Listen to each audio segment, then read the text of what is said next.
This is Chicago's very own WGN News. Could Chicago Public Schools be missing out by not courting private sector businesses more aggressively?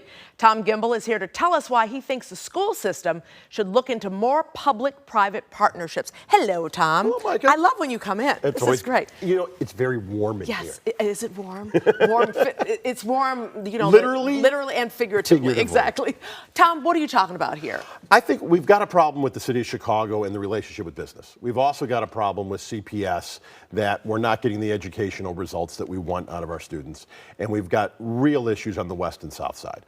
So my feeling is, how do we come together to get the best for both? And if we have companies that we're trying to get to stay in Chicago, but also move to Chicago, having a great public school system is really important for people when they're going to raise their families here. Why haven't these companies thought of this, or CPS for that matter? I think you don't think about things, sometimes, you know, we wouldn't know our nose if we didn't look in the mirror, right? And so, but the idea of saying, how do we get underprivileged areas to understand what corporate America is about?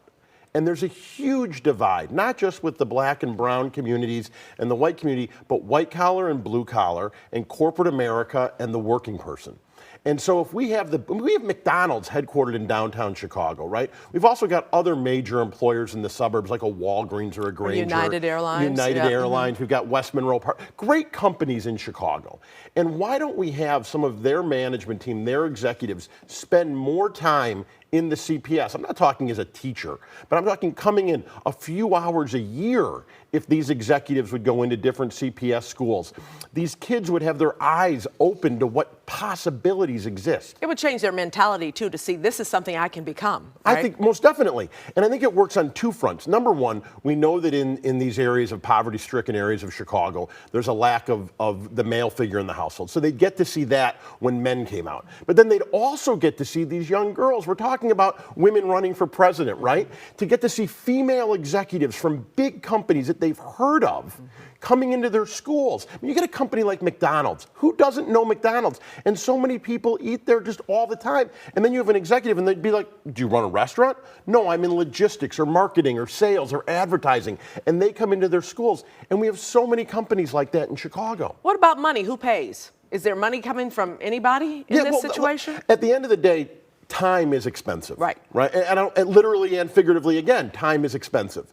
However, if companies give their people time off, and we're talking hours, not weeks, to go into a school for a little bit and make a presentation to talk to these kids, both on a micro level and a macro level, that's all it is. And if it evolves into something more that the companies see the impact they're making. I did principal for a day under the Mayor Daley #2 in the early 2000s. And I went out there and I was like, oh my God, what's going on here? How do we help the situation? And I kind of got a roadblock from future administrations. But now I'm sitting here saying, if we get the power of big companies behind this, we can really make an impact and really change the way young people see corporate America. Yeah, and so many young people, where they live, they just see the skyline, but they don't go downtown. They don't know what that is. No, and if they do, they go to State Street. Yeah. Or they go to a Navy baseball Pier game, or they go to Navy Pier. But to understand what's in the buildings on Madison Monroe, on Wabash and LaSalle and Dearborn, and to know what goes on,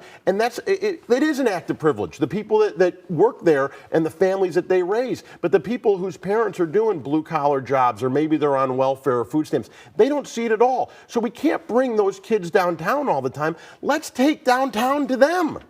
At what point does this happen?